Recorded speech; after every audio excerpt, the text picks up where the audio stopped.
Bem-vindo à Clínica Psec, Clínica de Psicologia e Educação Quaglia.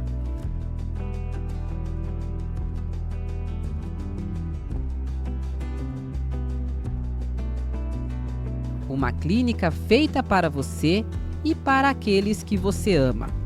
Uma clínica pensada no seu bem-estar, com ambientes aconchegantes e com todo o cuidado para deixar você bem mais confortável.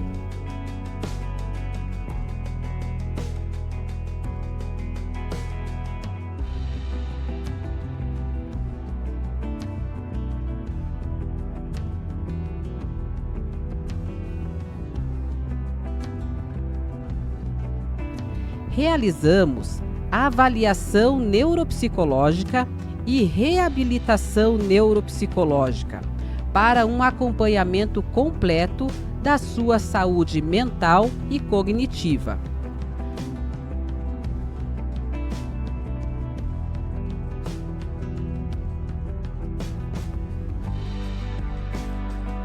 Aqui, cuidamos do amor da vida de alguém, oferecendo psicoterapia comportamental, psicoterapia cognitivo-comportamental, terapia de casal e um atendimento especializado para as pessoas idosas.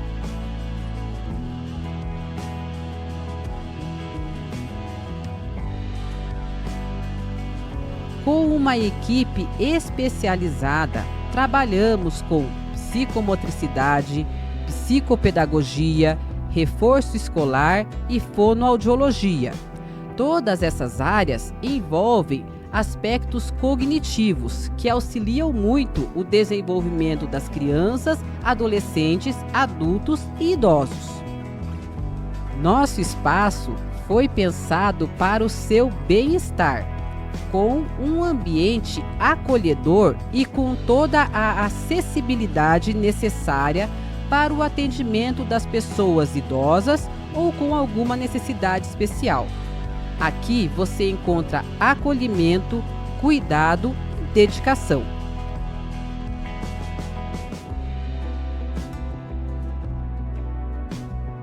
Clínica Psec, uma clínica feita para você.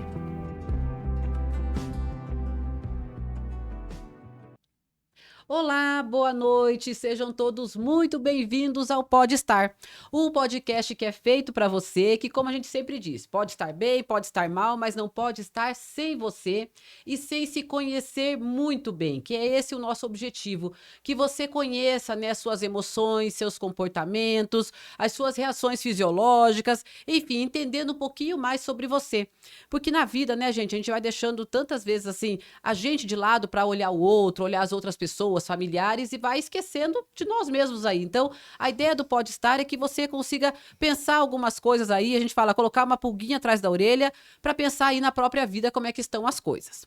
Mas me apresentando, sou a Claudiane Quaglia, sou psicóloga, neuropsicóloga, gerontóloga e diretora da Clínica Psec. E hoje estou aqui juntamente com a Aline Marcelino, que como eu sempre digo para vocês, duas psicólogas e muitas perguntas, né, Aline? Isso aí. Muito prazer, pessoal. Que bom estar com vocês hoje. Agradeço a oportunidade de estarmos aí entrando na nossa casa, no seu celular, no seu trabalho. É um prazer muito grande. Sou a Aline Marcelino, psicóloga clínica, psicóloga criminal, assistente técnica, perita judiciária.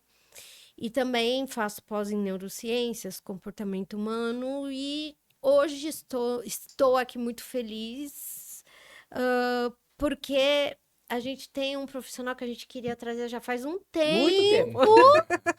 um bom tempo, desde que a gente começou o Pode Aham. Estar, que já vai daqui a pouco aí para 2 anos, e que demorou, mas a gente conseguiu ali com alta classificação, Uhum. né? 5 estrelas. 5 estrelas Michelin, enfim. Alta avaliação. Ah, a gente tá. Faz tempo que a gente quer trazer um psiquiatra. E até por dificuldade de agenda, sabemos que trabalham muito, né? Ali. Mas hoje a gente tem o prazer de trazer aqui um psiquiatra, é o Dr. Helder Lanzani Freitas. Ele é psiquiatra infantil pelo Instituto de Psiquiatria da Universidade de São Paulo, a famosa USP, o que é difícil, um bom psicólogo infantil que atende crianças e adolescentes. Ele possui graduação em medicina pela USP, é especialista em terapia analítica comportamental, que também já é outro critério que a gente Uhum. coloca 5 estrelinhas. Pelo Paradigma, o Instituto PAR hoje, né, que é um núcleo de ensino de análise do comportamento, um dos melhores, mais conhecidos, mais embasados cientificamente. Ele já atuou como psiquiatra responsável pela Fundação de Apoio ao Desenvolvimento do Autismo, FADA, como psiquiatra colaborador dentro do espectro autista. Ele também já atuou no CAPS da Vila Maria como psiquiatra também, e hoje ele atua em consultório privado, é professor do Instituto PAR, que é esse lugar que eu acabei de falar para vocês, que é quem quer fazer análise do comportamento. Tem muita coisa ruim hoje nos onlines aí, mas esse aqui é muito bom. E ele também é coordenador do Núcleo de Saúde Mental para Dependências Digitais da Associação Matera. Gente, essas dependências digitais também tá perigoso, né, doutor? Muito obrigada. Coisa boa, seja bem-vindo. Agradeço primeiro pelo convite. Fico feliz, né, de ter a oportunidade de contribuir um pouquinho com o podcast de vocês. E também achei bacana, o primeiro psiquiatra, né? Vamos começar aí, né? Também que seja o primeiro, né? Que venham outros colegas também para complementar as informações. E agradeço a apresentação e os elogios. Valeu. Nossa, mas assim, a gente agradece muito você estar aqui, Helder, e assim, né? A ideia de trazer informações realmente que tenha essa base de conhecimento, porque as pessoas têm muito achismos em relação, né, à psiquiatria. Infelizmente, um amigo meu toma um remédio, eu quero tomar igual, coisas nessa linha que eu vejo que a importância de ter um profissional que acompanha, que esteja ali, esteja junto com essa pessoa, entenda cada caso, cada histórico, e eu vejo que você é esse profissional.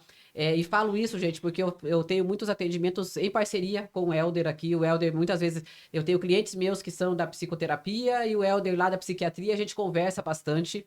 Agradeço imensamente, porque são poucos psiquiatras que conversam e assim, e a gente conversa e discorre sobre o assunto. Eu vejo o carinho que você tem. Então, para mim, assim, é uma grande honra ter você aqui no Pode Estar com a gente. E assim, Helder, e conhecendo um pouquinho, né, que a gente vai falar muito sobre a questão da psiquiatria, sobre os adolescentes, mas eu queria entender um pouquinho você, né? Como é que começou na tua história a medicina, a psiquiatria? Da onde que veio isso aí na história do garoto Helder, vamos assim dizer? Vamos lá. Aí a gente acho que remete à nossa infância mesmo, né? Sim. Nossos, né, primeiros momentos, lembrando ali do período quando a gente é criança, alfabetização, talvez um pouco ali da idade que hoje meu filho mais velho tem, de 7 anos, né? Eu não tenho médicos próximos da família, né? Mas a família materna é uma família de muitos enfermeiros, né? Muito profissionais da saúde. E eu lembro muito bem o meu avô, né? Meu avô materno, que ele sempre contava as histórias dele, trabalhou por muitos anos em hospital, em plantões, e aí acho que era uma conversa bem franca, bem fluida assim com ele, e de alguma forma eu acho que ele foi uma das pessoas que mais tem a me influenciado na vida, assim, sabe? Uhum. Então, eu acabei seguindo um pouco aí esses passos aí da minha família materna, do meu avô especialmente, e aí decidi cursar medicina, né? Estudei bastante, né, naquela fase do vestibular, aquele tipo de coisa, queria fazer uma faculdade pública por questões financeiras e tudo mais, né? Também pela qualidade do ensino, obviamente. E acabei, enfim, estudando bastante, consegui entrar na faculdade aqui mesmo de São Paulo, eu sou de São Paulo, né? Sou Uhum. paulista, sou paulistano, e continuei aí, fiz toda a minha formação, toda a minha história da formação, tanto médica, né, os primeiros 6 anos de medicina, e depois a residência que eu também fiz no Instituto de Psiquiatria ligado, né, ao HC, né, lá na USP também. E aí foram Uhum. aí mais 3 anos da psiquiatria geral que a gente fala, e o quarto ano, que é o ano complementar, né, também de residência, que foi a psiquiatria da infância e adolescência. Então, Uhum. mais ou menos foi essa aí minha trajetória principal aí de formação. É interessante, eu queria entender, né? Porque assim, muitas pessoas não sabem que tem uma diferença de psiquiatria de atendimento de adultos, Uhum, idosos e de crianças e adolescentes. A gente está falando meio em off aqui, algumas dificuldades, né? Um pouquinho uhum, do atendimento de crianças e adolescentes. E eu vejo que a gente também, como psicóloga que atende adolescente, eu atendo adolescentes, crianças só em casos de violência, uhum. mas a Cláudia atende bastante, e a gente encontra uma dificuldade de encontrar profissionais mais especializados na adolescência e na infância. Eu queria entender o que te chamou a atenção para atender esse público e o que te encanta nesses Sim. atendimentos. É legal você tocar nisso, Aline. É por causa pensando assim um pouco nas formações, né? Então, eu vim de Uhum, uma faculdade, digamos assim, tradicional, né? uhum, Então, primeiro você faz, né, os 6 anos, né, de medicina. É, às vezes, né, muita gente pensa, né, quem não é da área, óbvio, pensa, quando você termina a faculdade de medicina, você se forma como clínico geral, né? Uhum. Essa resposta, digamos, hoje em dia vai ser algo incompleto, né? Você termina a faculdade de medicina como um pouco clínico geral, um pouco ginecologista, um pouco pediatra, um pouquinho de Uhum. cada. Então, né, o ideal é que a formação médica seja uma formação abrangente, né? E aí você, normalmente, ainda mais em grandes centros, a gente geralmente complementa, né, essa formação com a residência médica, né? Que é o próprio nome residência, né? A gente pode pensar, né? Você fica ali bastante uhum. voltado, bastante tempo ali voltado para o hospital, aí dentro já dessa pós-graduação, né? Que na medicina a gente chama de residência. E já começa um pouco por aí. Meu primeiro ano de faculdade foi em 2006, né? Então a gente já tá falando aí de Uhum. 19 anos no tempo. Então muita coisa mudou desde então. Acontece que não tô assim nessa área de formação médica, mas com o passar dos anos, todo mundo sabe, aumentaram muito as vagas, né, das faculdades de medicina, né? Hum, E a formação, né, em residência, que é uma formação complementar, né, a gente vê, né, fundamental aí, né, para o aprimoramento, né, para a especialização, digamos assim, ela, né, o aumento de vagas muitas vezes não é proporcional a esse aumento de vagas de faculdade de medicina. Então, acontece que muitas pessoas, por exemplo, na área da psiquiatria, isso acontece que a pessoa não chega a fazer uma residência formal em psiquiatria. Às vezes faz um curso de formação, algo nesse sentido, e não atua, né, em psiquiatria, mas não tem ali a especialidade em psiquiatria. Então, esse sim, é um ponto. sim, E aí, depois também, né, de formado já psiquiatra, né, depois de 3 anos, tem alguns subgrupos, né, aí a gente chama de subespecialidade, alguma coisa assim, digamos, as especialidades formais dentro da psiquiatria. A psiquiatria da infância e adolescência é uma, a gente estava conversando aqui que a Claudiane trata bastante, né, os idosos, então tem a psicogeriatria também é outra, tem a psiquiatria forense, né, então são sub-áreas dentro ali da psiquiatria também, em alguns lugares com uma formação, digamos, né, mais longa, mais duradoura, que foi o caso que eu fiz o 4º ano, né, de residência da psiquiatria infância e adolescência, né? Então tem tudo isso. ai, que bonito, né, Sim. Clau? E assim, né? Quando você escolhe esse público, né? A infância e a adolescência, você também escolhe a família, né? Porque o que que eu vejo? Adultos, a gente vê muito essa ideia dos adultos procurarem o psiquiatra por questões, muitas vezes, que eles percebem, né? Uma autoavaliação, não tô me sentindo bem. Vai muitas vezes do psiquiatra muito quieto, ninguém sabe, vou lá fazer uma consulta, vejo alguma Ah, coisa. Os idosos, eu vejo que muitas vezes por questões demenciais que buscam, né? Mas também é uma questão de ter o cuidado. Mas nessa fase da criança e do adolescente, existe uma família que está ali junto. Então, sim. esse atendimento não é focado somente no paciente, né? Não, não mesmo, Claudiane. Acho que esse é um ponto, assim, faz parte, né, total, né, para quem está atendendo criança e adolescente, né, o contato com a família, né. Uhum, Obviamente, a gente vai colocar, né, em relação ao nível de desenvolvimento daquele indivíduo, né? Então, obviamente, os adolescentes ali, depois dos 15 anos, né, digamos assim, a gente tem uma tendência, né, a olhar mais para o adolescente, já é um indivíduo ali, quase ali, né, indo para um jovem adulto, digamos assim, damos um pouco menos de ênfase às orientações da família, né? Mas ainda a orientação parental é algo bastante importante. Sim. Agora, crianças, né? Crianças, fase escolar, fase pré-escolar, nem se fala. É um contato, faz parte ali, né, de toda avaliação, de todo acompanhamento, esse contato, né, constante e frequente de orientação com os pais, né? Isso eu faço Uhum. na minha prática, né? Inclusive, até se divide, né, os momentos do atendimento, né? Em um momento você fica só com a criança, em outro momento você faz a orientação aos pais, e por aí vai, né? Acho que é imprescindível, assim, esse Uhum. contato muito próximo com a família, né? Sim. E você, nesse foco de família, né? O que eu vejo como psicóloga é a ansiedade dos pais, Uhum. E né? medo Às também, vezes, muitas vezes, da medicação, né? então, tem, mas a Hum, ansiedade dos pais, algumas vezes, de meu filho tá indo mal na escola, parece que nota é um grande problema, né? sim. Ah, meu filho tá indo mal na escola, precisa tomar medicação, Uhum. ele tá com. Ele não consegue prestar atenção, e um hiperfoco em nota, Tá. Uhum. e uma falta de foco no restante. Por que que ele tá com Tá. uma dificuldade? Às vezes tem realmente uma condição ali de transtorno de déficit de atenção e hiperatividade ou Uhum. algum outro tipo de transtorno que possa estar levando aí essa dificuldade. Mas aí os pais querem resolver ali, muitas vezes que eu vejo, algo imediatista. Ok. Porque precisa passar de ano, Uhum. porque Uhum. precisa. Ele precisa fazer isso, porque ele precisa ser melhor, porque lá no futuro, quem ele vai ser. Uhum.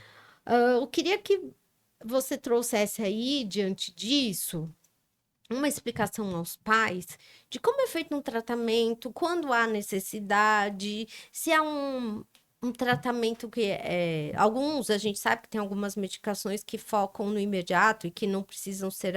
Não é um por exemplo, TDAH, um antidepressivo que, como algumas medicações aí que você trata a atenção até, mas não é algo que você toma. Eu tô tentando evitar falar nome de remédio. Uhum. É, você toma imediatamente ali, que a criança presta atenção e que são usados até como os recreativos, às vezes, para alguns adultos, né? Que é um Sim, grande sim. problema Claro. epidemiológico aí que a gente Uhum. vive hoje. Mas esclareça aos pais aí essa questão sobre toda essa ansiedade que eles Uhum. sofrem, porque aí tem o outro lado de medo Medo, né? Do também, quanto que de vai ficar dependente. dependência e tal, Sim, sim, sim. mas a princípio essa questão da ansiedade em medicar para que meu filho seja o melhor. Sim. Eu acho que essa preocupação, né, que os pais trazem, ou de repente vindo da escola, é muito comum, né, o encaminhamento de escola, né, o pedido, né, para a escola para que Uhum, busque se ajuda em saúde mental. Eu acho que uma palavra aqui que eu coloco em destaque é a presença de prejuízos, né, Aline? Acho que prejuízo é uma referência que eu carrego muito quando eu vou pensar qual tipo de abordagem, se é um paciente que vai precisar estar com outros colegas dentro da saúde mental, psicólogo, psicopedagogo, fono, e também a possibilidade de um uso de remédio, né? Então a gente coloca isso. Então, prejuízo, obviamente a gente coloca de acordo com a faixa etária, mas vamos pensar ali na infância e adolescência, a escola, eu acho que é uma referência ali concreta, né? Você até comentou a questão da nota, obviamente a gente não coloca, não pega ali aquela nota que vem na prova, que vem no boletim como, né, aquela verdade absoluta, uhum, tem, né, N questões relacionadas à nota, mas também não deixa de ser algo que a gente precisa olhar e tá lá, tá dado, né? Uhum. Essa é a nota, uhum, esse foi o desempenho atingido. Então, antes da gente pensar assim, né, de buscar ajuda profissional, a gente vai pensar no prejuízo. Então, é uma criança, né, pensando assim, em situações mais complexas, está se recusando a ir à escola, não demonstra nenhum interesse com o processo de aprendizado, está apresentando, né, reações ali emocionais muito distantes do que seria esperado pela faixa etária, né? Você vê que eu sempre coloco faixa etária, nível de desenvolvimento, porque uma criança de sim, 5 anos, obviamente, vai ter respostas bem diferentes de uma criança de 10 anos, com por exemplo, certeza. né? Essa talvez é uma das mágicas aí da infância e adolescência, né? Porque são vários momentos, né? Vários Uhum, pacientes que você vai acompanhando ao longo do tempo. Então, pensar nesses prejuízos, né?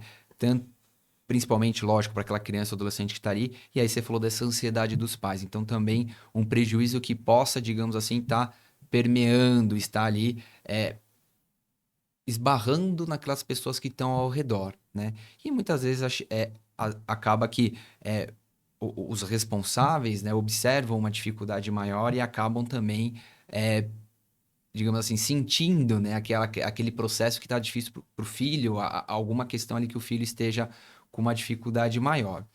E aí, é muita conversa, muito acolhimento, muita informação que tem que ser obtida, né? Penso muito isso, a Claudiane conhece mais o meu trabalho, levantar ali diversas fontes de informação. Claro que a gente pode estar obtendo ali informação, às vezes a gente observa, né? Por exemplo, um relato escolar que, poxa, mas não está muito de acordo com o que a gente Sim. está observando, ou às vezes é um relato de um dos responsáveis que você fala, nossa, mas isso não está fazendo muito sentido na história. Então, eu penso muito nisso, né? Vejo a psiquiatria da infância e adolescência, essa importância de você coletar aí um monte de informações Sim, e sem perder de vista aquele que está na nossa frente. Uhum. Eu sempre coloco, por exemplo, né, nos menores, queixa e duração dos responsáveis, queixa e duração da criança ou do adolescente. Porque às vezes perfeito. Sim. a questão é outra, Maravilhoso. né? É outra, né? Enfim, isso acho que é relevante e isso enfim, conversa. Eu vejo muito isso. Conversa, busca de informação, tem que ter um interesse ali naquela situação, naquele indivíduo, naquela família que está na nossa frente, né? Uhum. E você trazendo isso, né, Helder? A ideia é, vamos assim dizer, que a gente estava falando até um pouco antes, né?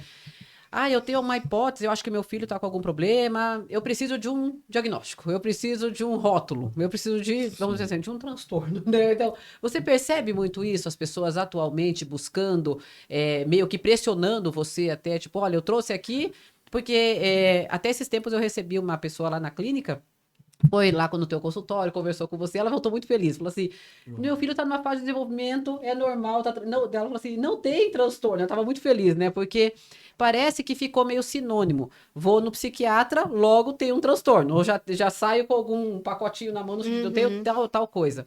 E não é essa lógica, né? Eu acho que o psiquiatra ele vai identificar, mas não é a certeza de que estou levando meu filho ao psiquiatra que ele vai sair já com um diagnóstico. Eu acho que isso ficou confuso um pouco nas pessoas atualmente. Sim, uma busca ali, né, Claudiane, por uma resposta rápida, ou às vezes Uhum. um resultado rápido, né?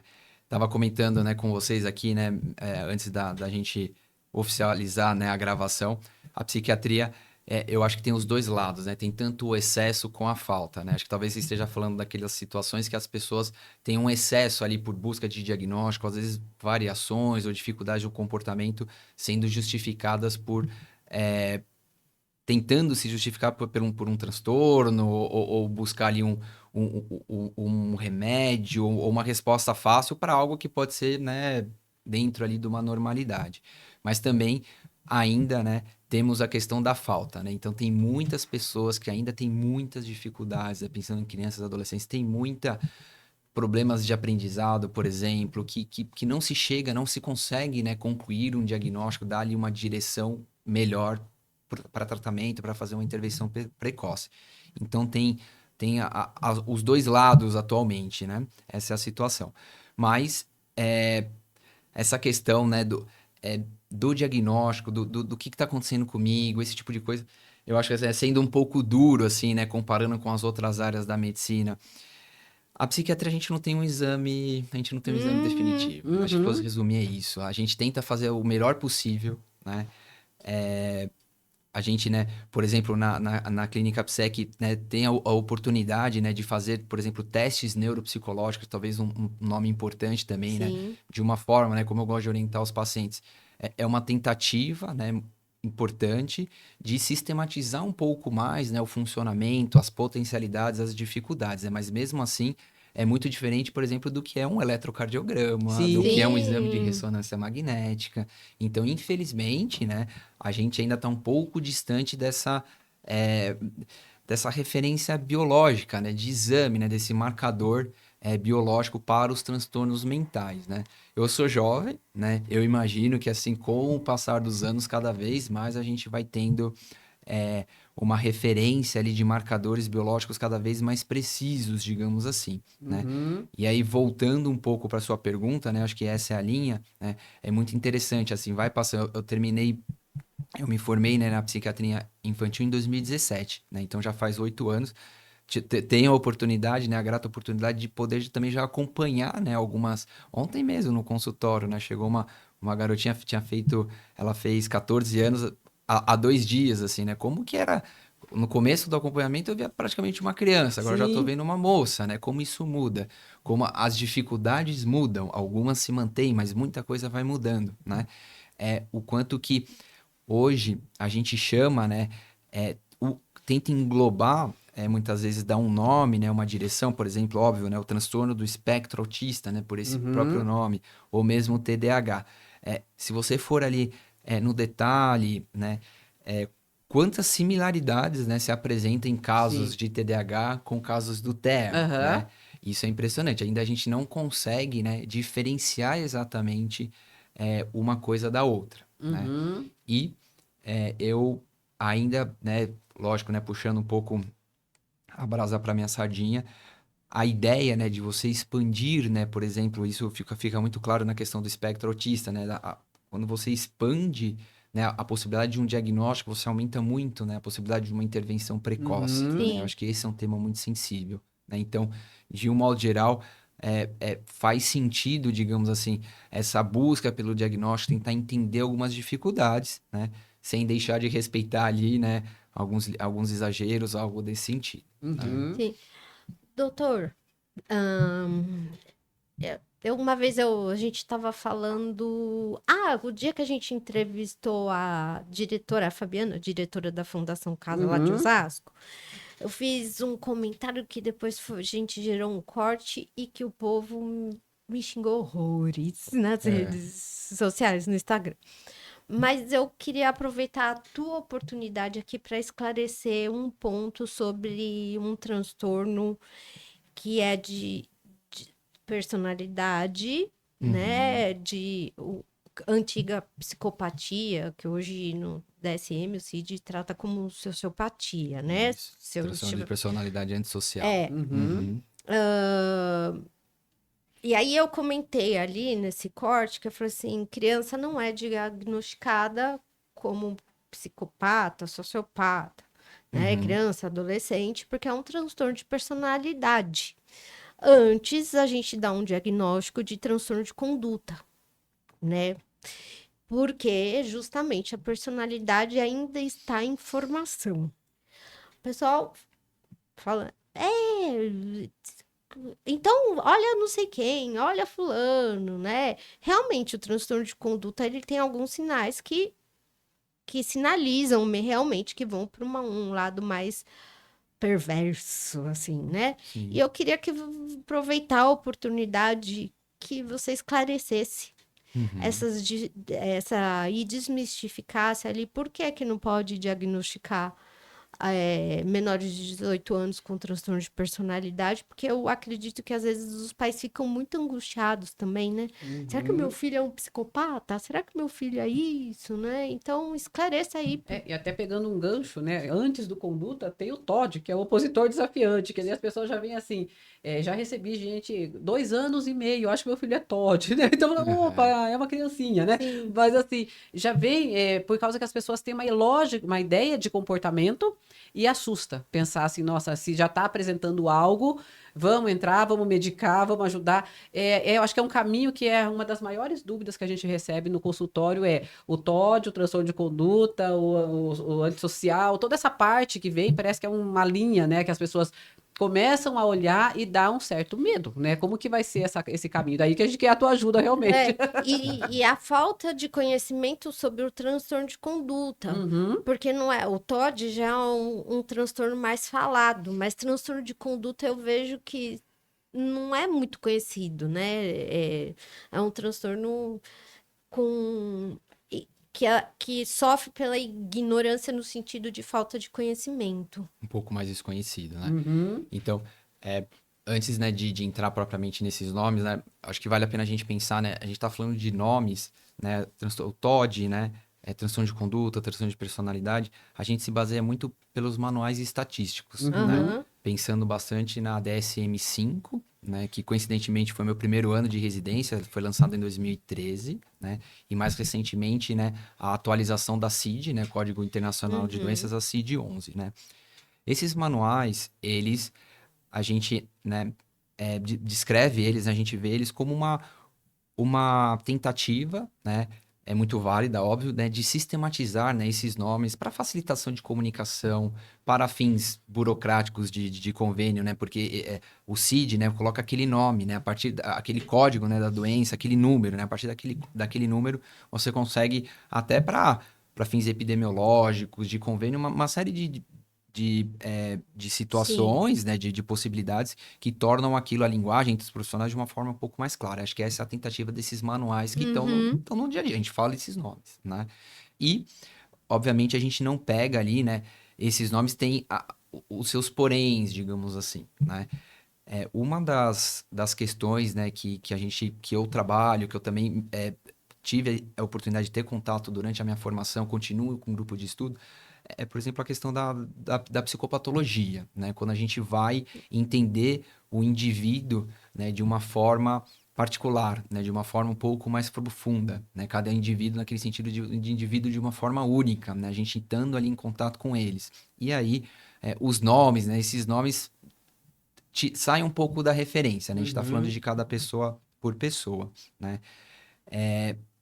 Voltando um pouco, então, né? Esses nomes que a gente está falando baseado nesses manuais, né? Da sua pergunta, Aline, em relação à questão de personalidade, né? Isso é uma prática muito comum para quem está na infância e adolescência. Sim, né? A gente entende que a personalidade, né, vai se formando ali ao longo de toda a adolescência até o início da vida adulta. Cada vez mais que vão lançando, né, os estudos, vai se, né, adiando, né, até quando que o cérebro está num desenvolvimento maior, esse tipo de coisa, né? Vai falar de 20, 21 anos, Uhum. alguma coisa assim. Mas é muito complicado, por exemplo, né, vamos exagerar aqui, né, fazer fácil, né? A gente falar de um transtorno de personalidade de alguém de 10 anos de idade. Né? Uhum. Tá muito distante, tem muita coisa ainda para acontecer, muita mudança cerebral, inclusive, para acontecer. Quando a gente vai para alguém ali de 16 anos, algumas características já estão um pouco mais cristalizadas, digamos Sim. assim, né? Então é quase um embate na área, né? Se a gente daria ou não um transtorno de personalidade para um adolescente, por exemplo, vamos colocar, né, que dá bem essa dúvida, um adolescente de 16 anos de idade, né? Vale a pena, não vale? Depende, né? A gente pode tanto argumentar que, calma, temos ainda um pouco de desenvolvimento pela frente. Por um outro lado, a gente também pode argumentar, mas ele tem características marcantes de um funcionamento que se mantém em diferentes ambientes, né? E tá já consolidado essas características dele. Se você for ali no DSM, o DSM autoriza, né, você dar um diagnóstico, né, de transtorno de personalidade desde que tenha um tempo já, pelo menos, se eu não me engano, acho que é uma referência de 1 ano, né, que tenha um padrão bem estabelecido por um tempo prolongado, mesmo estando na adolescência. E diante de uma sintomatologia mais grave, digamos assim, Uhum. né? No caso, você citou a personalidade antissocial. Então, tem essa autorização, digamos assim, dos manuais estatísticos, né? Para casos graves, para casos que ele já tem um tempo de prolongado de sintomas, mas eu ainda, né? Eu penso muito é, da gente ir com calma. Né? Você trouxe aqui um tema quente da questão de formação de personalidade. Eu gosto de orientar os pais que diagnósticos na infância e adolescência a gente faz a lápis, né? Porque a gente pode apagar isso e ir reconstruindo aí com o Uhum. período do desenvolvimento. Nossa, adorei essa Perfeito, frase, é. adorei Essa isso. frase não é minha, é uma frase bacana, bonita. Depois eu posso Sim, até buscar referência, mas faz muito sentido para sim. mim. Você escreve a lápis, né? Porque depois você vai refazendo e vai retomando isso. A Clau trouxe, digamos assim, o TOD, né? O transtorno opositor desafiador. Digamos assim, o transtorno de conduta ou mesmo o transtorno de personalidade antissocial pode ser visto ali como uma evolução ruim, né? Uma evolução negativa de uma criança ali pequena, né? Que tinha dificuldade no controle emocional, né? Uma dificuldade, enfim, de se regular, de entender os outros, né, de respeitar um pouco ali padrões estabelecidos, as regras, né, transtorno opositor desafiador, respeitar um pouco melhor as figuras de referência, as figuras de autoridade, digamos assim. Isso pode evoluir, né, para algumas formas mais graves, né, o que a gente chama de transtorno de conduta, né, que o transtorno de conduta já vai implicar no desrespeito às leis, né, na questão de danos físicos, danos morais, danos a patrimônios, né? E ainda nos casos mais graves, a questão de ser vingativo, né? Coisas desse tipo, né? Seria essa o conduta. E aí um pior desfecho seria, aí sim, o estabelecimento de um transtorno de personalidade antissocial, digamos aí, pensando na fase adulta. E aí a gente, como analista do comportamento, não podemos ignorar o ambiente, né? A importância do ambiente nessa história de vida, né, doutor? Ah, com certeza, né? O ambiente, ele vai ali, né, ser um dos fatores, né, de bom ou de ruim prognóstico que a gente fala, né?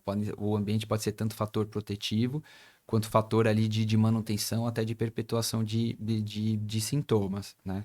Eu tive a oportunidade, né, de trabalhar no CAPS IJ, né, Infanto Juvenil da Vila Maria. Lá no CAPS IJ, a gente era referência, né, para a Fundação Casa, né? Então tive a oportunidade de conversar com alguns adolescentes que estavam ali na Fundação Casa e, infelizmente, né, a gente parece que é uma história que se repete, né? Aquela criança, né, irritada, inquieta, mais agitada, sem ali uma proteção de Estado, sem uma proteção familiar ali, né, Uhum. maior, que aí acaba evoluindo, né, enfim, de muito comum. É uma história ali que eu vi algumas vezes, né, esse desfecho, esse histórico aí conhecido, Uhum. digamos assim. Os direitos que o ECA garante à criança ou adolescente Uhum. que eles não têm, né? Não se consegue prover a eles, né, Uhum. infelizmente, né, por N motivos, né, questões muito Uhum. complexas, né, Aline? Sim, Isso você sim, sabe sim, muito sim. bem. Então, e a gente até trazendo, né, quando eu falei sobre a questão das crianças com uma idade muito precoce, já que os pais veem alguns diagnósticos, né? Porque, por exemplo, o TDAH, o TOD, a prevalência maior vai ser a partir do período escolar, que ali começa a mudar o próprio ambiente, né? Que sai da casa, começa a ter questões no sentido de não ter aquela aceitação de tudo, regras, são situações que a criança começa a ter comportamentos que eu não digo que são opositores, mas que são assim de protesto em algumas vezes, quero, não quero, e aí começa a vir essas dúvidas em relação ao próprio diagnóstico. Mas assim, você já, nessa questão de estar lidando com pais de adolescentes e crianças, a questão da permissividade de certos comportamentos, vamos assim dizer, porque eu tenho a impressão que pós-pandemia, deu as famílias ficaram realmente com um olho gigante em relação a todos os comportamentos das crianças, né? E Ah. aquilo que você falou, a psiquiatria pode ter a falta ou o excesso, né? Então, a ideia, aí eu queria entender essa parte do excesso. Você percebeu isso no sentido das famílias ficarem tentando achar coisas dos filhos, levando para você, ou alguns comportamentos dos pais no sentido de é, não tendo tantos limites, as crianças fazendo muitas coisas, e você, como médico, entender, tipo, olha, isso aqui não é uma doença, não é uma patologia, realmente é uma questão comportamental, é uma reorganização aí no ambiente familiar. Já teve essa situação para você? Sim, sim, bastante, Claudia. Isso é a situação muito recorrente. Você toca aqui em pontos, né? Pensando nesse ambiente aqui, né? A gente falando do ambiente, né? Colocando um ambiente de epidemia, né? O Uhum, quanto que isso trouxe ali, né? Uma situação inédita, desconhecida, né? Enfim, de uma hiperconvivência aí, né? Familiar, né? No Sim. núcleo familiar, né? O quanto que não estávamos preparados, né? As instituições, as escolas, as empresas, nós como os pais, médicos, psicólogos, educadores, né? Foi ali um Ninguém. chacoalhão, ninguém estava preparado. Um chacoalhão para todos nós, o quanto que isso influencia, né? É, pego também a, a questão da epidemia, também, né, baseado em estudos, né, sobre a questão ali da interface com a tecnologia. Aí essa daí a gente já podia fazer uns 3 podcasts aqui sim. só para falar desse assunto, mas, É, mas tem sim, né? Por exemplo, os estudos eles colocam, né, é, o agravamento, digamos assim, né, de aqueles que fazem um uso excessivo de tecnologia, né, uma tendência a um agravamento com o passar dos anos e a epidemia talvez ali como um ponto de referência importante com uma intensificação, sim. né, nesse uso, né, Cláudia? Uhum. Então, assim, eu acho que corremos sim hoje o risco, né, penso eu, desse excesso de uma hipervigilância, talvez vamos chamar o nome assim, né? Uma hipervigilância em relação a qualquer variação de comportamento, né? De uma criança, de um adolescente, o quanto que isso poderia ali estar dentro de uma normalidade, de um processo, digamos, esperado, né? Um curso esperado de desenvolvimento, e do quanto que eventualmente, às vezes, a gente acaba, digamos, hipervalorizando algumas atitudes, né? Algumas características que não mereceriam esse destaque negativo que eventualmente a gente acaba passando, né? E, enfim, é difícil, né? Não tem um único fator, né? Nem muito menos um vilão nessa história, mas tem algumas situações. Eu acho que, por exemplo, a informação é muito importante, né? Mas um excesso de informações, principalmente aquela informação, enfim, mal consolidada, ou uma informação com respostas muito rápidas, né, para as coisas, né? Talvez, acho que é algo que está um pouco aí no nosso coletivo, Sim. né? E quando a gente vai pensar em aprendizado, em formação de personalidade, em controle emocional, isso são processos que demoram anos para serem Sim. construídos, e não estamos, né? Infelizmente, a gente está num ritmo muito acelerado para fazer tudo, para fazer as coisas, e às vezes a gente não consegue um pouco esperar esse tempo que é necessário para um Sim. desenvolvimento de uma criança e adolescente, né? E aí já vem algumas questões que aí sim desenvolve alguns transtornos, como de ansiedade generalizada, por conta desse facilitador que a internet tem o lado bom de nos trazer, mas também tem o lado custoso, né? E aí você tocou no assunto que eu queria tocar, e eu quero esses 3 podcasts sobre dependência digital. Vou cobrar. Mas eu queria aprofundar um pouco mais nessa situação que eu vejo que é algo angustiante aos pais hoje em dia. E aí a gente realmente precisaria de pelo menos um podcast só sobre isso, porque tem N variáveis, né? Uma delas é o dependência em jogos, né? E você vê adolescentes que pegam o cartão de crédito do pai e jogam em casas de apostas e perdem ali um valor Isso é muito sério, né? sem controle, né? A facilidade que a gente tem nisso, né? Porque e aí você vê até assim um lado manipulativo desses aplicativos, né? Como as luzes que acendem, as cores que acendem, a musiquinha de ganhar, a musiquinha de perder, os reforçadores intermitentes aí que a pessoa consegue, Sim. que reforçador intermitente, para quem não sabe, é quando eu ganho uma recompensa de vez em quando. Né? Então, eu não sei quando eu vou, então eu tenho que me comportar várias vezes para ganhar essa recompensa, o que causa uma dependência maior, porque só mais essa vez, só mais essa vez, só mais essa vez. E o baixo custo de resposta, né? Porque antigamente, vamos pensar uma situação. Eu gostava de jogar.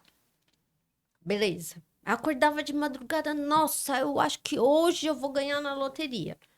Eu não podia jogar na loteria de madrugada. Eu tinha que esperar acordar para a casa lotérica abrir para eu ir até uma casa apostar. Sim. Hoje em dia, acordei de madrugada com vontade de apostar em algum jogo, qualquer que seja, eu faço a hora que eu quiser, né?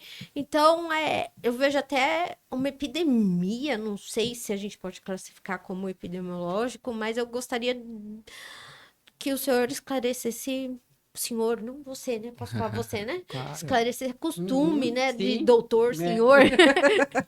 Mais novo que eu. Sim. Pensando assim, né, nas tecnologias, né, Aline, a gente aqui todos nós nos utilizamos, né, da tecnologia. Sim. O podcast, né, é Sim. óbvio, né, isso só ocorre por causa de todo esse aparato, de todo esses benefícios da tecnologia. Eu volto para a questão mesmo da conscientização, da educação da população, principalmente dos pais, dos responsáveis, né, quando a gente está falando de criança e adolescência. Você tocou, acho que essa é a palavra, né? Poucas pessoas têm acesso a isso. Que bom que a gente está conseguindo falar, né? O esquema de reforçamento de frequência variável, né? Então, a gente entende que isso é tirado de laboratório, né? Foi Sim. estudado com organismos, né? E isso tá ali espalhado, né, em todas as tecnologias, de manter ali a gente atuante, né? A gente, né, nos manter usando, né, a tecnologia pelo maior tempo possível, né? A grande questão de novo, é a gente ter consciência disso e saber usar da melhor forma, modular este uso, né? Uhum. Voltando ali, questões práticas de um adolescente, né? O uso, a interface digital por aplicativos, por mídias sociais, também é uma possibilidade de comunicação, uma Sim. possibilidade social de troca Sim. entre eles, né? Eu gosto de pensar que uma coisa não exclui a outra, né? As camadas de complexidade dessas relações humanas só Sim. vão se adicionando. Então, a gente não precisa, né, aproveitar a tecnologia e perder o que a gente já sabia, né? O contato pessoal, o contato presencial, o olho no olho, as habilidades sociais, né, que custam tanto, né, Uhum. pra gente fazer, não é fácil, né? Então, tem janelas, né, de desenvolvimento, infância, adolescência, que essas habilidades sociais, são muito bem, precisam ser desenvolvidas, né? Essas são Sim. janelas, a gente entende esse conceito de janela, né? O ser humano se baseia em aprendizado, né? Se a gente tapar os olhos ali de uma criança, ela fica cega, ela não vai enxergar, de um bebê pequeno, né? Uhum. Indo Sim. no exagero, no extremo, né? Privado de luz não se desenvolve. Então a gente precisa ter esse treino, né? Esse treino social, esse treino da comunicação. E infância e adolescência, obviamente, janelas de períodos muito sensíveis em relação a isso. Então a gente vai usar o eletrônico sem perder, né, o que a gente sabe Sim. que é importante, que é Sim. fundamental para um desenvolvimento saudável, né? Uhum. E aí, a questão que eu volto supervisão, né? Conscientização dos responsáveis, né? Precisa ter esse controle parental, essa supervisão, né? Uma supervisão que seja feita de uma forma harmônica, de uma forma coesa, né? Uhum. Sem cair, né? No raciocínio raso de que não pode de jeito nenhum, ou tá liberado, alguma Perfeito. coisa nesse sentido. Sim. E outra Uhum. também que custa muito caro, né, para todos nós os responsáveis olharem o próprio comportamento, né? Hoje em dia, Sim. é muito, né? Sou duro ali com os pais também, sou pai, penso dessa forma. Não dá pra gente exigir, né, uma coisa do nosso filho, algo que a gente não consiga, né, fazer, né? Sim. A Uhum. família toda ali na tela o tempo todo Sim. É falar, não sai não, da tela. não vai conseguir, né, modular isso, né? Sim. Uhum. É só algo para a gente pontuar ali, eu vejo a necessidade de explicar para os filhos quais são os perigos. Uhum, A gente fala assim, alguns pais viram e falam assim, ai, mas eu vou falar sobre estupro virtual, vou falar sobre pedofilia, vou falar sobre dependência, uhum, os crimes virtuais que têm acontecido, né? uhum. Mas se eu não explicar, a sociedade explica, a internet explica de uma maneira que vai ser descoberta só depois, né? E o acolhimento que eles encontram na internet. Então, fingir que eu não posso falar sobre esse tema, fingir que eu. Ai, não, mas onde já se viu falar com uma criança sobre isso? É importante explicar, né? Falar abertamente, explicar o porquê, não só simplesmente proibir. Concordo. Minha visão é que é conversa, é comunicação, orientação, né? Educação, né? De crianças e adolescentes, né? Passa muito Uhum. pela comunicação, Uhum. né? E em algumas situações digamos, mais dramáticas, algo nesse sentido, né? Aquele retorno dos pais, poxa, mas eu tento conversar e não consigo, eu tento conversar e não consigo. Opa, temos uma questão aqui que a gente precisa dar uma olhada em Sim, relação a isso. Não é a questão da tecnologia, do sim. celular. Uhum. E buscar o que o seu filho queira conversar, né? Vai se inteirar sobre o que o seu filho gosta, né? Nem sempre eu vou chegar a falar sobre, ai, vamos falar sobre a teoria da relatividade. Vou Não vai falar, querer. não, né? Buscar. Ah, meu filho gosta de futebol. Ah, meu filho gosta de. Não sei o que. Vai falar sobre o que o seu Uhum. filho gosta para você ganhar esse Claro. espaço de conversa, né? Uma dica até que eu falo para os pais, né? Inclusive, né, de novo, né, a tecnologia pode ser ali um facilitador da Uhum, socialização, né? Eu até, né, tem criança, enfim, N questões, mas, por exemplo, tem ali adolescentes que adoram o jogo eletrônico, estão com os amigos, esse tipo de coisa. uhum. Eu até oriento os pais, olha, será que não seria ali uma possibilidade de abertura, de contato entre você e o seu filho? Sim. Algo nesse Uhum. sentido. Ah, mas eu não gosto de jogo, mas é uma possibilidade, é uma janela, entendeu? Então, até né, usando ali aquela interface, aquele lugar ali do jogo eletrônico, por exemplo, às vezes do pai se aproximar ali com os filhos, entender o que está acontecendo, assistir junto um programa, Uhum. uma série, um vídeo, acompanhar um pouco esse dia a dia ali da criança. E, de novo, acho que o básico é estar junto, né, conversar, vivenciar um pouco ali com o seu filho o que está acontecendo ali na vida dele, Sim. né? E você falando sobre essa questão da conversa, do vivenciar, né? Aí entrando um pouquinho, assim, até em processos históricos, né? As pessoas muitas vezes têm muitos preconceitos em ir a um psiquiatra Uhum. e ir ao psicólogo, né? Sim. E eu falo muito sobre a união da psiquiatria e da psicologia, como que isso é fundamental. E tem muitas pessoas que não entendem isso. Ah, Uhum. eu só vou ao psiquiatra, tenho uma medicação e pronto. Só que eu até sinalizo muitas vezes para as pessoas. A medicação, ao meu ver, é como se fosse uma semente. Se você não regar, não vai frutificar. Então, tomar o remédio e não ser colocado em situações de reflexão, entendimento, comportamento. Então, uma criança que começou a tomar um remédio que está um pouco mais ativa, mais sociável. Aonde que ela vai trabalhar isso? É na psicoterapia. Então, essa união da psicoterapia, né, do psicólogo com o psiquiatra. Eu queria que você trouxesse um pouco a importância disso, porque muitas pessoas têm uma questão excludente, ou é um ou é outro, ou vai Uhum. na psicologia lá com a gente, faz a terapia, e eu até falo, olha, será que não seria importante procurar um psiquiatra nesse momento, né? Até para ver realmente como é que tá a tua questão fisiológica, fazer alguns exames. E aí tem aquele medo, não vou, o que que vão achar? E aquela fala que todo mundo escuta muitas vezes, acho que eu não sou louco para ir em psiquiatra, não sou louco para ir em psicólogo. E eu vejo que isso, claro, a pandemia foi muito triste, mas ela ajudou nesse sentido para as pessoas entenderem também a importância da saúde mental, que não é realmente, acho que quebrou, a gente lutava muito tempo, né, com essa lógica de a psicoterapia, a psiquiatria tá auxiliando as pessoas, mas eu tenho a impressão que pós-pandemia o mundo entendeu a importância, né, desses profissionais e da saúde mental. Você vê isso também?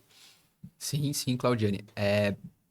O- os estudos, a gente sabe, né, que a combinação, né, o acompanhamento multidisciplinar, ele tem um melhor desfecho do que o acompanhamento somente com psiquiatra ou somente com psicólogo, né?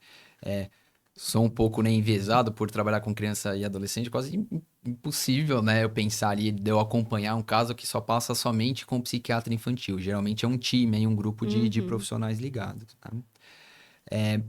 Uma coisa não exclui a outra, assim, né?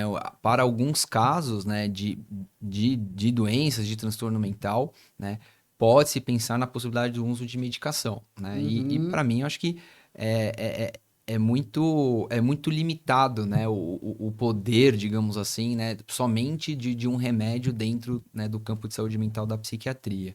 De novo, voltando à analogia, né, com as outras áreas da medicina, né, eu acho que talvez a gente tenha ali, né, um, um raciocínio daquele remédio resolutor que resolve o problema, né? Pensando ali, por uhum, exemplo, uma sinusite, uma pneumonia, que você toma um antibiótico ali pelo, né? Se for uma questão bacteriana, toma um antibiótico por um período determinado, tá resolvido o problema, né? Aquela questão quando tem ali um agente, né, infeccioso claro definido, né? A gente está muito longe de ter um alvo tão certeiro dentro da saúde mental, né? uhum. E muitas vezes, né, o remédio, somente o remédio, tem uma série ali de limitações, né? Quando a gente se associa a outros profissionais como uma psicoterapia, um psicopedagogo, um fono, terapeuta ocupacional e por aí vai, as chances, né, de resultados são muito melhores, né? De um bom resultado é muito melhor. Uhum. Via de regra, eu sempre, né, recomendo fortemente, né, para os pacientes também fazerem acompanhamentos, né, multidisciplinar para acompanhar ali na eventualidade de um transtorno mental, Sim, né? que até Sim. essa própria conversa que a gente falou tanto com os pais, adolescentes é muito difícil abrir para pais muitas coisas, mas em terapia aí consegue trazer aquelas situações que estão trazendo muita angústia, que estão Uhum. trazendo ideias equivocadas, né? Lembrando que estamos aí no Setembro Amarelo, que é realmente um alerta para muitas pessoas em relação à saúde mental, tomar esse cuidado. Alguns sinais que as pessoas já dão nesse sentido, né? Eu vejo muito a prevalência, adolescentes, jovens adultos, né? Com situações mesmo assim de um embotamento, um fechamento, um silêncio constante. Então, para as pessoas terem essa consciência de que pode ajudar, pode orientar, buscar auxílio, né? No psiquiatra, no psicólogo, porque a saúde mental é uma dor que não é evidente para os outros. Eu falo, se eu cortar um braço, né, todo mundo vai perguntar o que aconteceu, vai querer me ajudar, vai querer, nossa, fica sentadinho, não vai mexer. Agora o que tá aqui dentro ninguém enxerga, né? E ela corrói muitas vezes aí de uma forma terrível a vida das pessoas, né? Com certeza. E aí, de novo, né, uma palavra aqui muito rica que eu trouxe, a questão do prejuízo, né? Por mais Uhum. Sim. que não esteja evidente, né, aquela doença, né? A doença mental é uma doença silenciosa, né? Muitas vezes, né?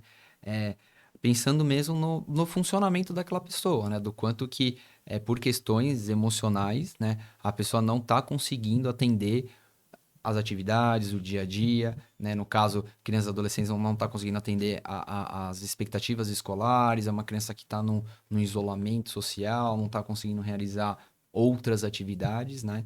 E Uhum. aí a gente tem que, enfim, se aproximar, né? Entender o que tá acontecendo e, na dúvida, eu acho que sim, buscar ajuda aí do especialista, buscar ajuda, o contato em saúde mental. Né? Uhum. E eu gostaria que vou te pedir, né, que você desse a orientação de um profissional de psiquiatria sobre um ponto importante que são os estímulos que os adolescentes e crianças recebem hoje em dia e que não são para idade, não são para o processo de maturidade que eles é, deveriam estar vi- vivendo, né, ali. Uhum. Então, a gente vê um assunto que está bem em evidência hoje, que está muito falado, esse termo aí de adultização, né? Ok. Uhum. E isso não é algo de hoje, não foi o Felca que descobriu, né? Uhum. Enfim, já acontece se a gente for ver ali até de um dos nossos ancestrais ali, de um processo sócio-histórico, né? Uhum. Crianças que casavam com 13, Uhum. 14 anos, né? Há Uhum. um processo histórico. E a gente olha aí hoje em dia que isso tá mais mudou. Vamos dizer ali, como Darwin bem explica, né? De adaptação da, de comportamentos das espécies. Uhum. Hoje em dia, a gente vê ali crianças expostas na internet. Esses dias estava acompanhando o caso de uma mãe que expunha a filha. Começou com brincadeiras e aí ela foi pro lado de mais de erotização. Veja a fulana tomando banho, né? E Uhum. aí ela começou a vender conteúdos ali inapropriados, né, de para pedófilos, né? Uhum. Então, esse é um caso Um mais caso extremo, né, que você extremo, traz. Aham. sim, mas existem pequenos casos ali até ai, a criança tem que estar magra, a criança tem que estar linda, o adolescente tem que estar com o cabelo e tá com o batom XPTO e com a Uhum. roupa XPTO, né? Eu gostaria que você trouxesse ali a sua posição como psiquiatra de prejuízos que essa bomba de estímulos podem causar ali. E se tem algum benefício, não sei, também. Sim. Eu sinceramente acho que, né, você trouxe um caso extremo, óbvio, né, Aline, Uhum, mas é bom a gente pegar esses casos extremos, né, como referência, assim, né, além, né, desse controle, né, individual ali, familiar que os pais, né, devem exercer, eu também penso de uma coisa mais estrutural mesmo, né, precisamos ali, né, mais algoritmos de controle nesse sentido. Eu acredito aí numa coisa um tanto maior, sim. né? Conteúdos desse tipo, né, exposições desse tamanho, né, dessa magnitude que você coloca, penso eu que, né, vamos ser otimistas, né, vamos aí, né, tá tão em evidência nessa questão da adultização das crianças, eu imagino que medidas devem ser tomadas, né, de um contexto maior para proibir, né, para bloquear esse tipo de conteúdo, esse tipo de acesso, porque entendemos que o prejuízo, né, uma criança, um adolescente exposto, né, a situações desse tipo, isso tem prejuízos muito marcantes, isso é algo absolutamente, grosseiramente falando, o tamanho de um problema em relação a isso, tá? Então, acho que tem essa questão maior aí que deve uma regulamentação, um cuidado maior, né, em relação a esse tipo de coisa. E aí, voltando ali mais, digamos, do nosso dia a dia, né? Situações ali mais amenas, mas que também tem um potencial prejuízo. Eu acho que pensar muito é, da gente entender como funcionam, né? Como funciona a internet, como funcionam essas mídias sociais. Eu acho que passa mesmo por um conhecimento, por um aprendizado mesmo, né? De entender melhor, né? As pessoas se debruçarem um pouco como que aquilo funciona, o que aquilo está fazendo. E, de novo, né? Sem cometer ali um pecado de resposta simples, né? Não é uma proibição total, mas Uhum. também não é uma liberação total. Acho que tem muitas camadas ali de cuidados que precisam ser tomadas. E no caso de crianças e adolescentes, acho que sim, né? Com uma supervisão parental, né? De acordo com o nível de desenvolvimento, né? Sim. Uhum. Cada vez mais ali, né? Também ali, geralmente vem de outros países, né? Especificamente, né? Mídias sociais, né? Quando a gente fala aí de alguns aplicativos de mídias sociais, é, qual a idade, né, para entrada nesses Sim. aplicativos, às vezes falando 12 anos, 13 anos, 16 anos, né? Isso, né, independentemente ali daquela idade cronológica específica, né?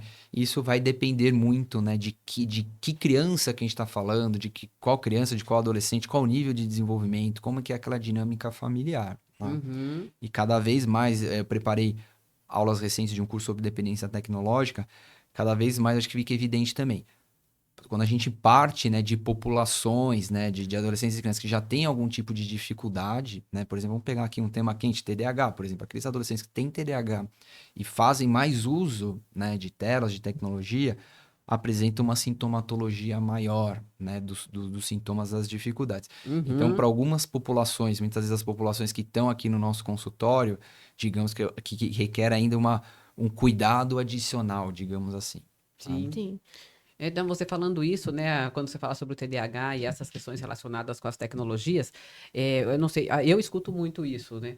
Ah, o meu filho tem, né, vários comportamentos, mas quando pega o celular fica quieto. Então, assim, e os pais têm muitas vezes essa confusão de, eu acho que não é TDAH não, porque com o celular fica quietinho, no videogame fica quietinho, né, no computador tá quietinho, só que o quanto que isso é danoso para a pessoa, né? Porque eu falo que Uhum. a própria tela, os próprios estímulos, o quanto que a tela, ela deixa o cérebro ativo da pessoa Sim. e como que é uma hiperestimulação e as pessoas acham que é o contrário. Ah, isso Uhum. aqui é calma, né? E até esse excesso de telas com as crianças muito pequenas, né? Eu não sei se Uhum. você também se depara com isso.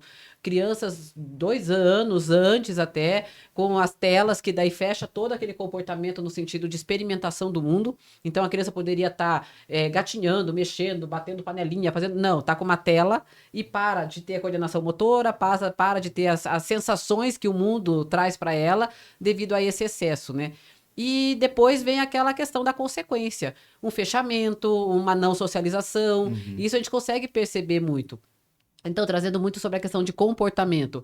Ah, então meu filho, se já nasceu imerso em telas, e aí quando chega na idade de 4, 5 anos, que é para ter uma socialização, não consegue, pode ter um transtorno, vou levar no psiquiatra e vem uma, sabe? Então, dá uma olhada nesse sentido. Eu acho que é realmente o que você trouxe, olhar essa história, olhar cada criança, cada adolescente, como que é o indivíduo com a sua história de vida, né? Com certeza. E, de novo, né, os estudos aí mostram, por exemplo, nessa primeira infância, crianças expostas à tela com uma correspondência bem, bem relevante e clara, por exemplo, com atraso de linguagem, Uhum. né? Muitos estudos saem, né? Mas recentemente saíram estudos grandes, assim, né? Daqueles estudos que acompanham, né? Crianças e adolescentes por alguns anos, né? Que a gente fala que é estudo longitudinal, estudos de coorte, né? Associando, né? Deixando claro ali a associação entre um uso crescente, um uso abusivo de telas com pensamentos suicidas, com com pensamentos, né, de conteúdo de tristeza, com Uhum. ansiedade, né? Então, tá muito claro ali associações com o uso excessivo, né, com o uso inadequado dos dispositivos tecnológicos, né, Cláudia? E a grande questão, de novo, né, é modular esse uso, entender de quem que a gente está falando, né? Algumas pessoas são mais sensíveis, sim, né, à exposição desse conteúdo. Então, é bastante coisa, né? É muitos detalhes, né? Muitas nuances dentro né? de um grupo muito grande de pessoas. A gente tem que analisar individualmente e, assim, né? De novo, né? Supervisão, orientação, cada pessoa é uma pessoa, sem perder de vista a funcionalidade, as outras habilidades, né? Que devem estar desenvolvidas de acordo com a faixa etária. Tá? Uhum. Acaba sendo um bombardeio de dopamina e dopamina vicia, né? Eu esqueci de comentar, e o uso ali de tecnologias está justamente ligado ali a circuitos cerebrais, né, associados ao processo de atenção, de regulação emocional, de recompensas, né? Então a gente Uhum. sabe, né, tecnologias, os games, as mídias sociais Uhum. atuam ali nesses circuitos cerebrais muito sensíveis, né?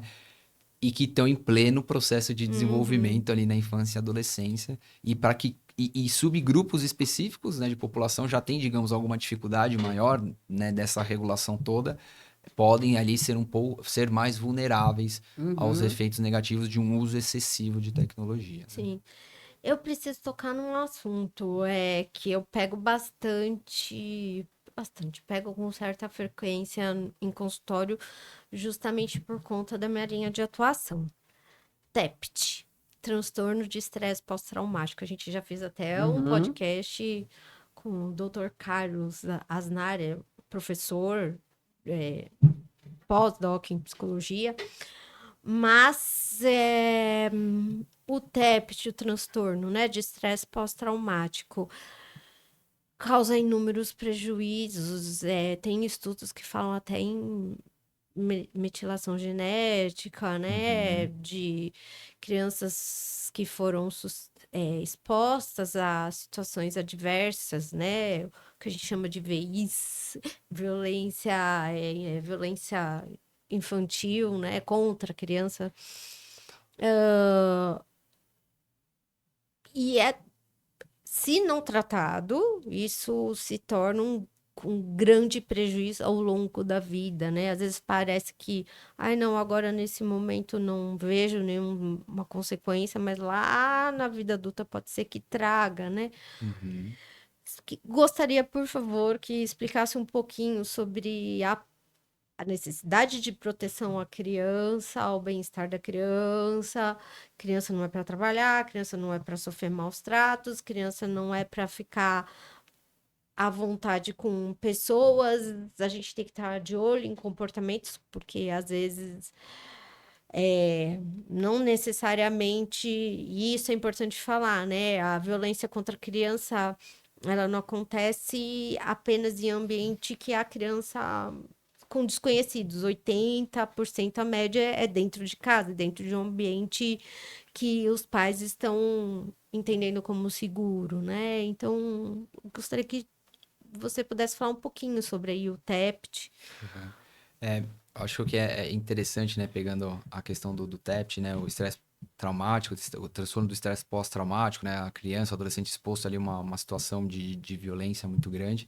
Eu acho curioso no detalhe, né, como que muitas vezes uma criança exposta a uma situação de violência, como que ela vai expressar, né, esse tipo de vivência que ela teve, né? E você vê como que é complexo. Aí a gente lembra um tanto do processo lúdico, né? Quando a gente vai tratar de criança, muitas vezes essa violência é expressa através de um comportamento que Uhum, aparentemente não está fazendo muito sentido, a criança passa a ficar muito irritada ou muito embotada, diferente do que ela costumava apresentar.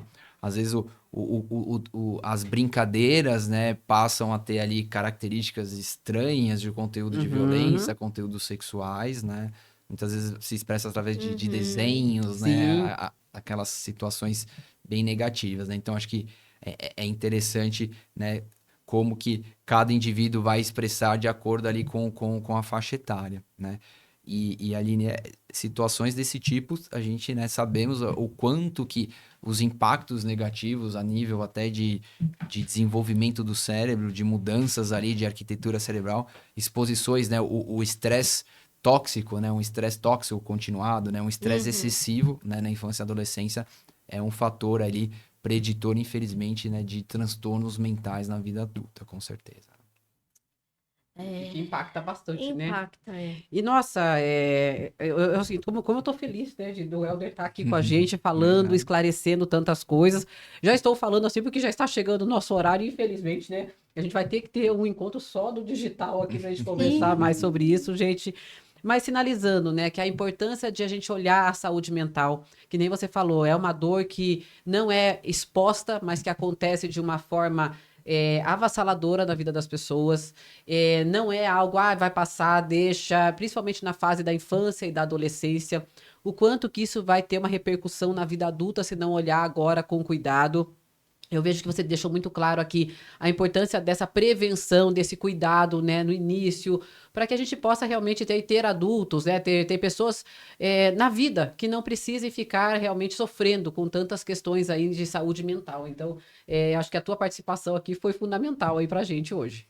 Agradeço pela oportunidade. Realmente, eu acho que é uma questão de tempo mesmo, né? Que a Uhum. conversa estava fluindo, foi bem agradável mesmo. E, enfim, agradeço, né? De poder, enfim, falar um pouco do meu trabalho, da forma como eu penso, a psiquiatria, os Sim. transtornos mentais. Agradeço mesmo pelo espaço. E eu Valeu. quero sinalizar, gente, a qualidade do Helder, porque assim, infelizmente, Helder, muita gente chega pra mim e fala assim: fui no psiquiatra, fiquei 10 minutos e fui embora. Nossa, dói no coração, né? Quando é muito, às vezes, Né? né? E o Helder não, gente, você vê, ele conversa aqui com a gente, e eu sei que as consultas dele assim, de tempo, que conversa, que acolhe, porque cuidar da saúde mental é acolhimento, é o entendimento, não existe uma questão de replicar, é todo mundo a mesma coisa, não, cada um tem um jeito, cada um tem uma particularidade, uma história de vida, então a importância desse olhar, que infelizmente não são todos os profissionais que têm, então eu realmente agradeço imensamente, e principalmente lidar com esse público infantil e adolescente, em que os pais estão ali juntos com uma ansiedade grande para poder,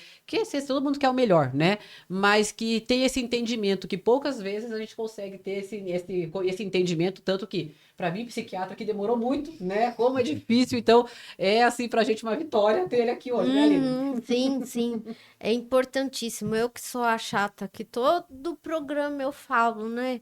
Gente, tem muito conteúdo horroroso aí na internet, né? E que as pessoas falam com base em experiência de venda, eu acredito, não com embasamento Uhum. científico, embasamento teórico, né? Então, ter você aqui hoje ali, trazendo conteúdos com base na ciência, em base em estudos empíricos. Nossa, é reforçador demais, né? Uhum. Assim, pra gente é muito bom porque, nossa, tá triste o negócio, Só né? A temos gente vê a ali agradecer, né? agradecer. Engrandecer aqui o nosso programa. E já agradecendo aí o Helder e agradeço aí o pessoal também que apoia o nosso programa, que ajude a Almeida Cabeleireira. Muito obrigada, Ju, aí por dar esse apoio pra gente. Agradecemos o pessoal do Tem no Limão, que faz a nossa divulgação semanal. E o Helder é bem conhecido aqui no Limão, eu sei disso. Então, muita gente aí acompanhando. Muito obrigada aí ao pessoal todo. Agradecemos Gargamel Estúdios e Produções. Vocês viram que a gente está num estúdio diferente hoje, até para vocês entenderem que tem 2 estúdios aqui. Então, cada semana a gente vai fazer uma variação aqui. Vamos mudar aqui os ambientes para as pessoas conhecerem também o Variação Gargamel, né? comportamental. E agradecemos a Clínica Psec que proporciona pra gente esse momento, né? E que a Clínica Psec que fez a nossa união aqui, eu com a Aline, eu com o Helder. Então, que bom que é um ambiente que a gente fala sobre saúde mental, o quanto que a gente pode ajudar as pessoas. E lembrando, gente, qualquer sinal é um sinal. Então, assim, perceber um comportamento diferente, uma atitude diferente, procure ajuda. Não deixa isso para lá, não deixa para depois. Realmente valorizar essa saúde, porque isso faz uma diferença enorme aí na vida das pessoas, né, Aline? É isso E aí. agora a Aline com as divulgações aí das internets. É, antes eu queria falar o seguinte, acho que ficou muito bem explicado aqui durante o programa. A gente falou várias vezes da importância de conversar com os nossos filhos, né? Da importância de estar perto, da importância do controle. Às vezes a gente realmente encontra dificuldades para conversar com eles, porque eles se fecham, principalmente quando entram na adolescência. A adolescência, então, é um passo maior a dificuldade, que quando criança ainda consegue trazer mais para perto. Mas se a gente não conversar com nossos filhos, eles vão conversar com pessoas estranhas através de jogos, através de aplicativos como o Discord. Então, converse com seus filhos e é que a gente estava falando, mas eu não gosto de jogar, aprenda a gostar. Aprenda, entra no mundo, vai Aprenda a lá. gostar, ou encontra ali algo que seja agradável para os dois, porque não é possível que você não tenha nada de familiaridade com o seu filho. Mas vamos lá. Para que a gente consiga levar conteúdos como esse, que, nossa, eu estou muito feliz hoje de trazer ali, embasado em ciência e conhecimento, em estudos. Peço que vocês aí se inscrevam no nosso canal, compartilhem esse vídeo, curtam, ativem os sininhos de notificação. Temos também nossas redes sociais no Instagram, que é pod_estar. O meu é psi.aline Marcelino, o da Clau é claudianequaglia.psi, Gargamel Produções, Clínica Psec, que é Gargamel Produções e Psec também. E como que o pessoal te encontra, doutor? Pode ser através do site, através de rede social, Elder Psiquiatra. Helder Psiquiatra. Tudo junto, Tudo sem junto. ponto, sem nada. Isso. Que o Éder é famoso aqui, eu sei disso. Então, ó, o pessoal tá vendo lá, conheço. Muita gente lá da clínica tava toda empolgada aí, né? Eu falei, então, assim, eu acho que é muito bom, né, ter você aqui. E realmente, gente, procurem, porque eu gosto de conversar com o Éder, porque eu sei que os casos que a gente tem em conjunto, a gente consegue caminhar muito bem. Então, assim, deixo aí pra vocês a indicação. E eu já vou fazer esse curso, não sei se agora, mas eu vou procurar lá no Instituto Parque, adoro estudar lá. E é um assunto muito pertinente ao que me brilha aos olhos. Sim. Bom, agradecemos, vamos fazer o nosso brinde aí. Aê! Muito obrigada. Obrigada, pessoal. Obrigada, Ó, gente. tchau, tchau. Tchau, Até a tchau. próxima semana.